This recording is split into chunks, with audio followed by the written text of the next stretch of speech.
Арбаңыздар, урматтуу телекөрүүчүлөр.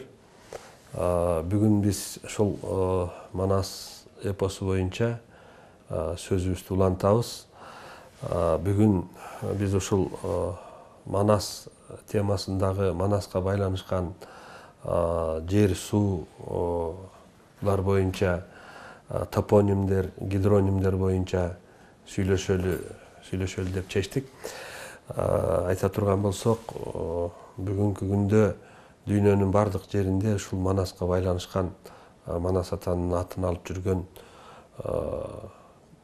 жерлер, суулар, бийик тоолор бар да. Булардын бизде окумуштуулар негизинен Манасты бул мифтик каарман катары, же болбосо ойдон чыгарылган каарман катары белгилеп келишкен да. Ошол эле мезгилде биз кыргыздар сүйлөгөндө дайыма Манас атабыздын арбагы колдосун, Манас атабыз жар болсун деген эпитеттерди дайыма колдонуп келебиз да. Анан эгерде жомок болсо, биз жомокту эмне үчүн атабыз дейбиз деген суроо туулат да. Анан жер шарындагы көптөгөн жерлерде ошо Манас атын алып жүргөн чокулар, эң бийик чокулар. Алсак мына Непалда Манас улуу деген чоку бар. Манас улуу деп жазышкан. Эмне себептен? Бул чокунун бийиктиги 8163 метр деңиз деңгээлинен бийиктикте да. Анан эмне үчүн бул Манас улуу деп аталат? Непалга кандай тиешеси бар деген сыяктуу сөздөр айтылат. Же болбосо Индиядагы бул Индиянын борборунда Делиде парк бар, Манас атындагы парк бар. Анан Манас дарыясы өтөт. Эмне үчүн Индияга кандай тиешеси бар деген суроолор айтылат да. Же болбосо Америкада Вашингтондон 20 километр аралыкта ошо чакан шаар бар, Манасас деген. Манас шаары да. Шаардын чоңдугу болжол менен ошо биздин Токмок шаарындай шаар. Америкага кандай тиешеси бар Манастын деген суроо туулушу мүмкүн. Же болбосо мына Кытай Эл Республикасын алсак, Кытай Эл Республикасында Суарда, Синьцзян уйгур автоном районунда Үрүмчү шаарынан 120 километр аралыкта Кулжаны көздөй кетип аткан жолдо Манас деген шаар бар. Бүгүнкү күндө заманбап шаар. Анан кызыгы Манас шаарына жете бербей бир 20 километр аралыкта Кутуби деген шаар бар. Андан бир 40 километр дагы жете бербей Санжы деген шаар бар. Манас шаарынан өткөндө Манас дарыясы бар. Манас көпүрөсүнөн өткөндөн кийин Мажик деген кыштак кезигет. Андан кийин Карамай, андан ары Кулжаны көздөй кетет. Бул топонимдер, бул жер аттары, бул шаар аттары кайдан келген? Же ушул шаар аттарын биздин манасчылар жөн эле алып туруп эле эпоско киргизип койгонбу деген суроо туулат. Ал эми Тоолуу Алтай Республикасында Манас тоосу бар, Манас көлү бар. Манас эпосунда сүрөттөлгөн Аксас, Буурул Токой, Бөйрөктүү, Манас атабыз төрөлгөн Бөйрөктүү деген жайлоо бар. Кыргыз Республикасынын 7 дубанын алсак, 7 дубандын ар биринде жок эле дегенде 4-төн 5-тен ушу Манас темасына байланышкан, Манас атанын аты менен байланышкан, Манастын чоролорунун аты менен аталган жерлер кездешет. Бул жөн эле бая коюп койгон нерсеби, жөн эле аталып калганбы деген суроо туулат. Анан ушул жагынан ойлонуп көргөндө, Индиядагы же болбосо Непалдагы Манас сөзүн бир кезекте мындан 18-кылымда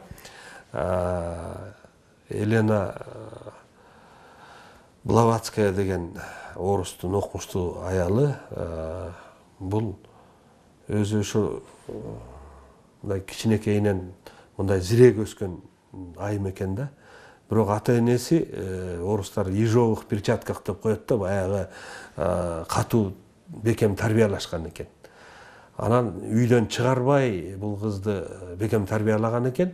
Анан ошол мезгилде бул 17-18ге чыкканда ошо атасынын бир доосу бир 70-терге чыгып калган бир генералга турмушка чыгыптыр да. Анан турмушка чыгып туруп, анан 3 жыл жашагандан кийин андан качып кетет да. Качып эле Тибетке кетип калат. Анан бул айым ошо Тибетте бир 3-4 жыл жүрүп, анан Тибеттен билим алып ошол жерден анан Россияга кайтып келгенде бул айымды Елена Петровна Блаватскаяны ведьма деп коюшкан да, мастан деп мындайча айтканда. Себеби бул ошо Тибеттен үйрөнүп келген илимдери менен тетиги жактагы кишинин астындагы стулун көзү менен эле жылдырып койчу экен да. Ошо көзү менен эле бир нерселерди акылы менен, ою менен ошол бир кандайдыр бир кереметтерди жаратып койчу экен. Ошол себептен улам аны жанагындай мастан деп атаганы дагы ведьма деген ошондон болсо керек да. Анан ушул Блаватская ушу манас сөзүн бир нече бул санскриттен кирген сөз деп туруп чечмелеген экен.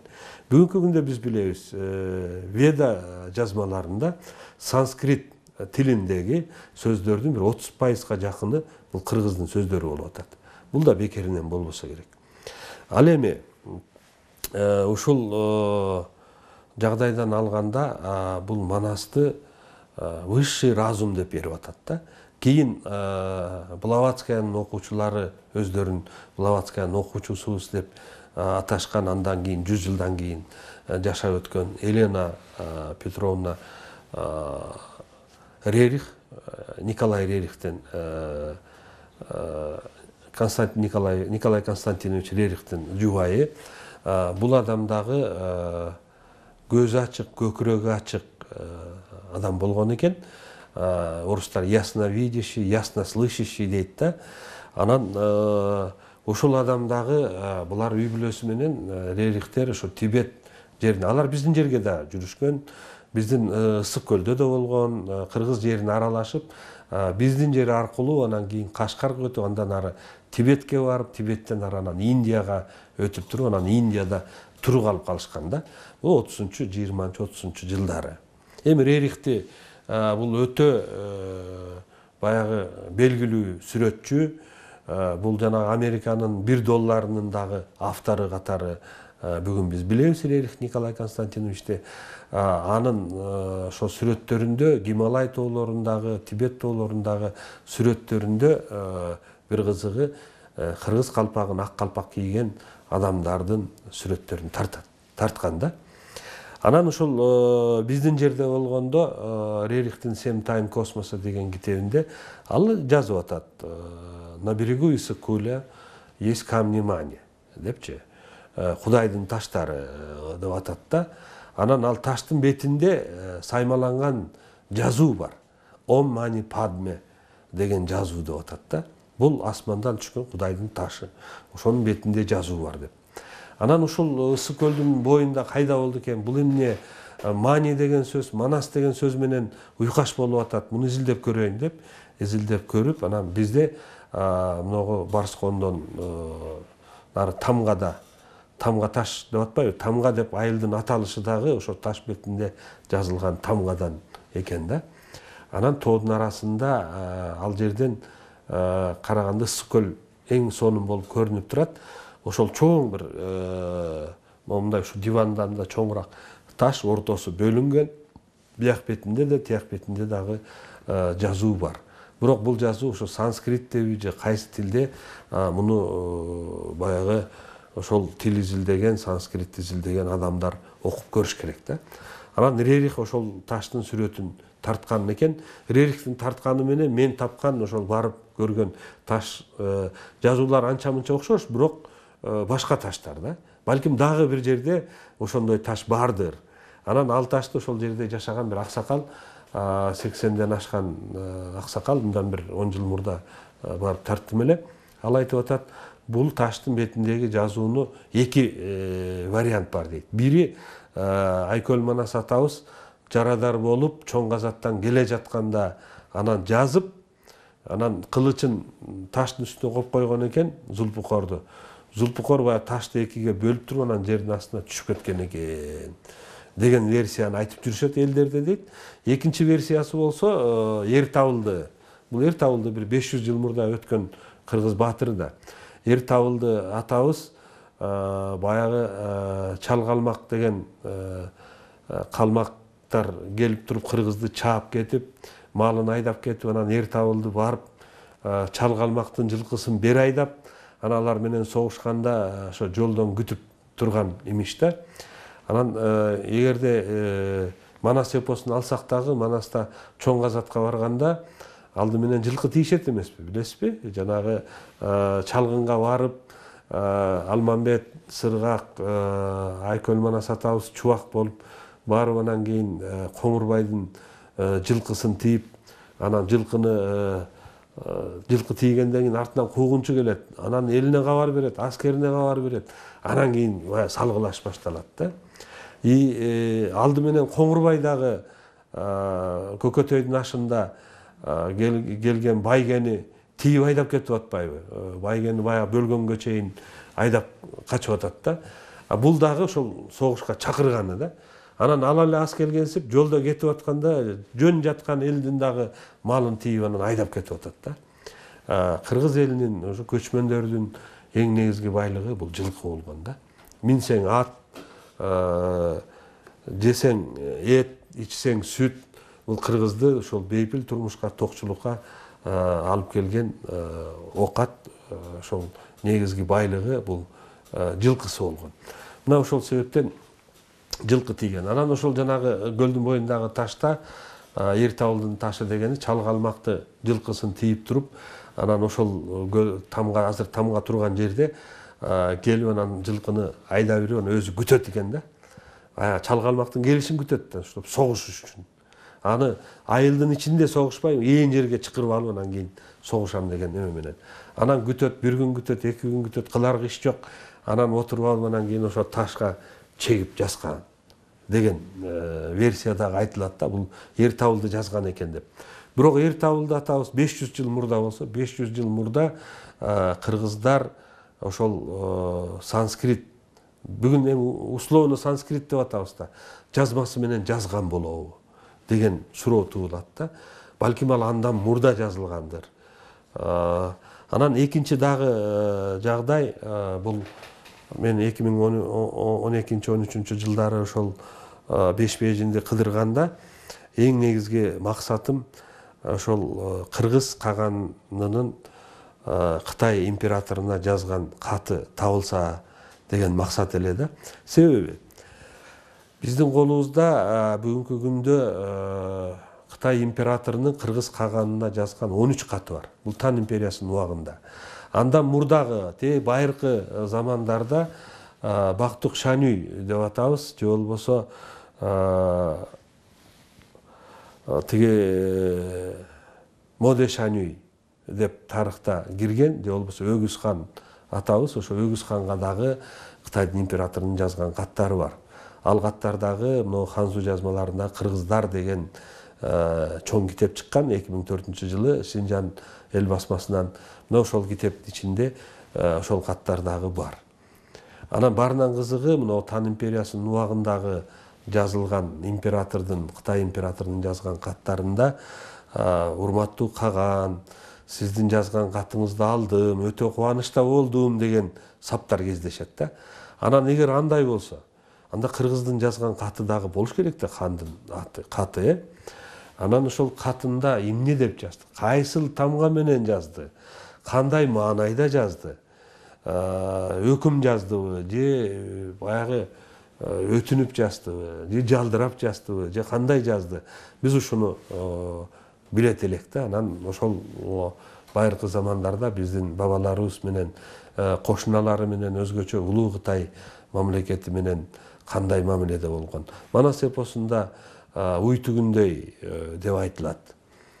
Ал эми 16-жылкы үркүндө дагы баягы элибиз үрккөндө 1916-жылы орус падыша аскерлеринен качып, кыргындан качып Кытайды көздөй кетип аткан мезгилде дагы Кыдыр экенин айтканы деп жүрөт. Эгерде мына аттын бетиндеги кашкасы кыргыз болсо, калган бүт жүнүнүн баары бул Кытай, бул менен биз эмете албайбыз деген дагы саптар бар да. Анан муну орустарга каршы, орус армиясына каршы да катары дагы байланыштырып жүрөт, бирок негизинен бул Кытайга карата айтылгандай болуш керек. Уй түгүндөй Кытай деп элинин көптүгү айтылса керек да. Анан биз мынакей ушул Манас атабыздын атына байланышкан топоним, гидронимдер боюнча изилдегенде мына ошол Бешбээжин деген кайда, Бешбээжин ошол биздин Манас энциклопедиясында айтылган Моуреки, Жымсар, Гисар деген, Кучар деген эле Бейтин деген жерлерби, Бейтин деген, Бейжин деген менен уйкаш болуп атат да. Ушул шаарларбы деген дагы, эгерде андай болсо эмне үчүн Бейжинге чейин 6 ай жол жүрүп атат деген суроону коюп, анан мен Кытай мамлекетине көп каттадым. Ошол жана азыр айтылган Гисар, Жымсар, Кучар деген жерлер, Кашкар, буларга бир күндө эле жетесиң. Атчан чыксаң, балким 6 күндө жетесиң.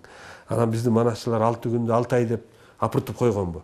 Анан 6 күндүн ичинде эле жанагындай кыргылчалдын налыганы, адамдардын, аскерлердин жүрбөй калганы, анда кыргыздардын жүүнү бош элби деген суроо туулат да.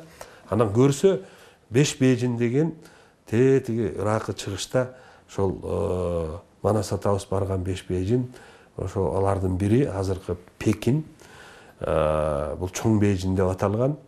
Андан кийинки Түп Бээжин дегени бүгүнкү күндө Линхуанху деп айтат экен. Бул түндүктөгү ордо деп айтылат экен да. Түндүктөгү. Бээжин деген сөз дагы бул ордо деген сөз экен да.